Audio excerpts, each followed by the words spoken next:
This is time to call on the stage, on the dais, Dr. Santosh Bhardwaj, who is founder and CEO of Council for Academic and Performance Appraisal. Please welcome Dr. Santosh Bhardwaj.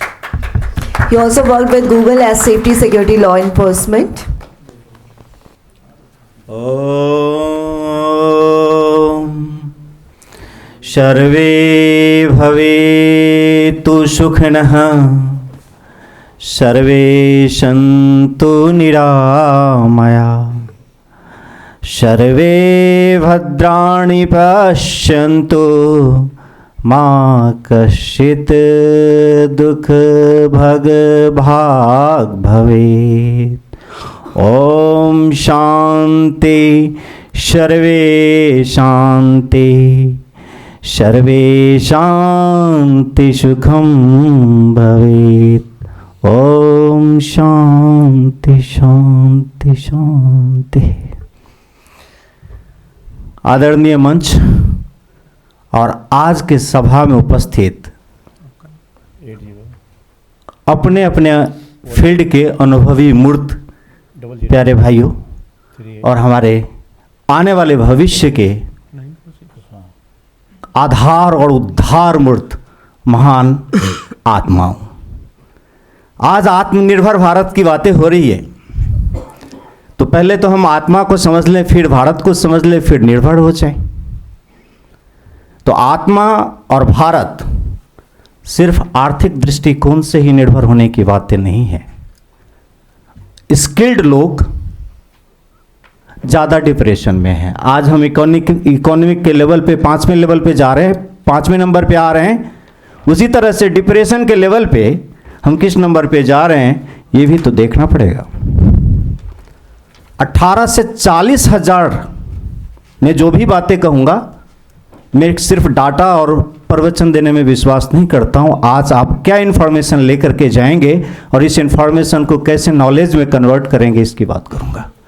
18 से 40 हजार बच्चे जिसका age group 13 से 23 साल है suicide करते हैं, और इस समय हम काम कर रहे हैं प्रिवेंशन ऑफ सुसाइड के ऊपर। प्यारे भाइयों और बहनों, आज सोचने की बात यह है कि मेंटल हेल्थ क्या है। हमारे डॉक्टर साहब अभी कह रहे थे कि आज जितना ही टेक्नोलॉजी से हम जुड़ते जा रहे हैं, इसका दूसरा प्रारूप ये हो रहा है कि मानसिक लेवल पे हम विकृति की ओर जा रहे हैं। आप सबको पता हो नहीं, हम भारत को भारत के नजरिए से जब तक विकसित नहीं करेंगे तब तक इकोसिस्टम डेवलप नहीं होगा। हमारे विपिन भाई बहुत अच्छा बात कह रहे थे कि हम जो भी बोलते हैं ना वो यूनिवर्स में जाता है। ये सर नो, पृथ्वी पे मानव का जीवन है क्योंकि लाइट है, साउंड है और मोशन है। आप यही मंगल ग्रह पे जा करके हम लोग ऐसे बातें नहीं करेंगे। Universe doesn't speak in English, universe working in frequency. पूरा कंप्यूटर साइंस 0 और 1 बाइनरी पे काम करता है। ये मुझे याद आ रहा है, मैं भी कॉर्पोरेट में आप लोग की तरह एक सपना देखा था और जो सपना देखा उसको मैंने पूरा किया। तो मैं गूगल में नौकरी कर रहा था। आप सबको वह कितना पता है गूगल के विषय में मुझे नहीं पता, लेकिन मैं गूगल में मेरा डिपार्टमेंट था safety security and law enforcement का। 27 कंट्री में अलग अलग चीज़ें हम देखते थे। उसमें हमारा मेन रोल था रिस्क असेसमेंट का, सेफ्टी का, इन्वेस्टिगेशन का अलग। 2013 में ड्यूरिंग ऑफिस आवर एक एम्प्लॉय सुसाइड कर ली और उस पूरा केस मेरे पास था। गूगल पे भी है इस समाधान। मुझे बोलने में अब कोई न डर नहीं है क्योंकि ये एक समस्या है, एक विकृति है।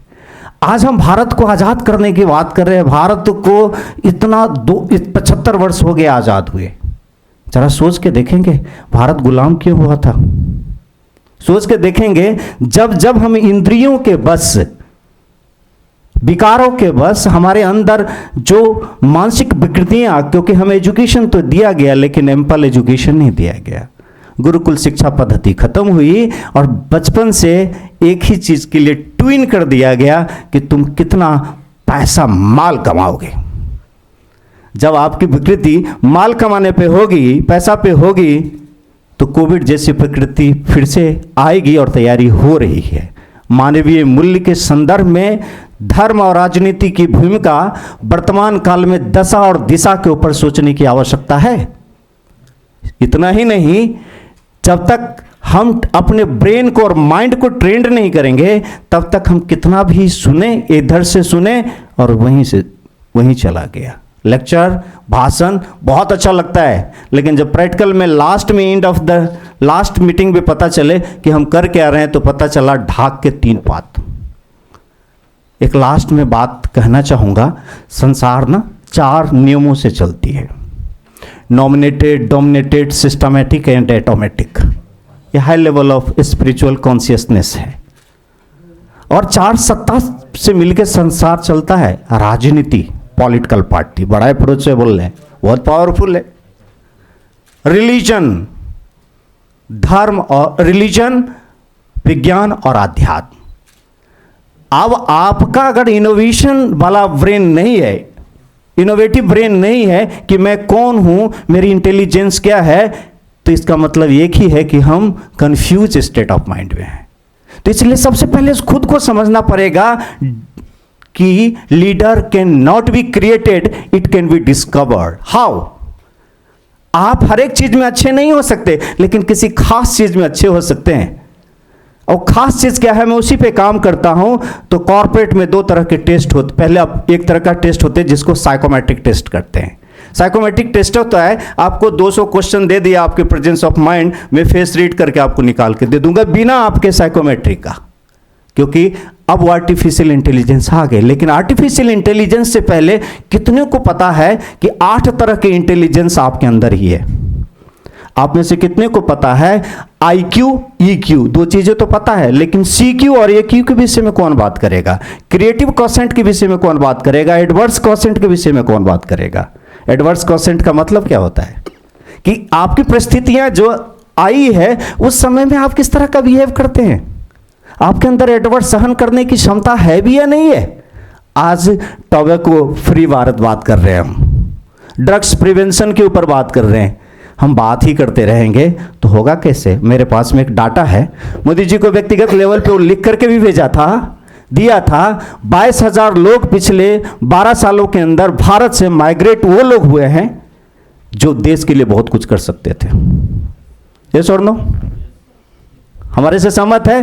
मैं 49 कंट्रीज अक्रॉस द ग्लोब घूमने के बाद, 49 देश घूमने के बाद मुझे एक चीज लगा कि आप जिस देश में पैदा हुए हो उस देश की समृद्धि इतनी पावरफुल है कि अगर आप उसमें ही आपको सुख की प्राप्ति हो सकती है। आज ज़्यादा हमारे एक मित्र हैं, गूगल में हैं, बड़े पोजीशन पे हैं, अमेरिका में रहते हैं। कोविड पीरियड में उनके पिताजी चल बसे। मैंने उनको भी कहा, वो रहते कहाँ थे? वो रहते थे वृद्धाश्रम में। आपको पता है कि वृद्धाश्रम की विकृति कहाँ है? तो एजुकेशन का मतलब ये physical, mental, emotional and spiritual.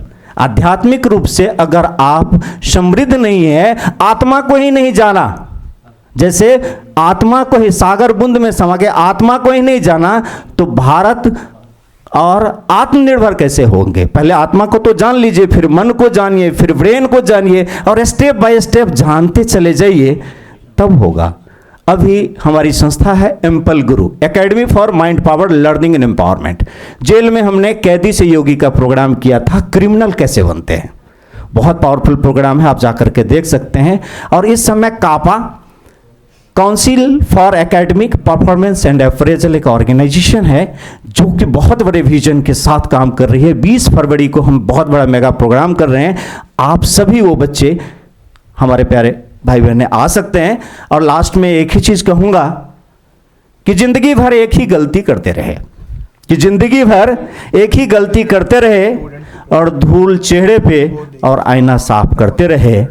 आत्मनिर्भर भारत आत्मा में, चेहरे अपने आप में उतार कर और चेहरे में हम उतार कर खुद को जब देखेंगे तो पता चलेगा कि मैं कौन हूं।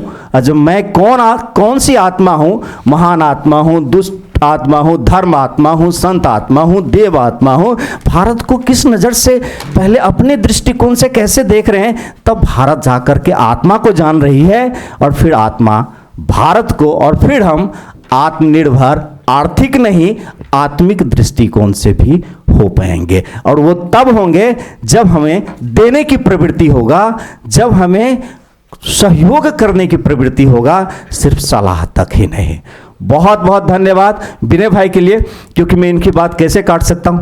भाई आप मुझे बुलाए तो मुझे लगा कि नहीं मैं जाऊं या नहीं जाऊं। मैं कहा कुछ नहीं, जाना और नहीं जाना बात की बात है, लेकिन कुछ नया चीज़ सीखने को तो मिलेगा।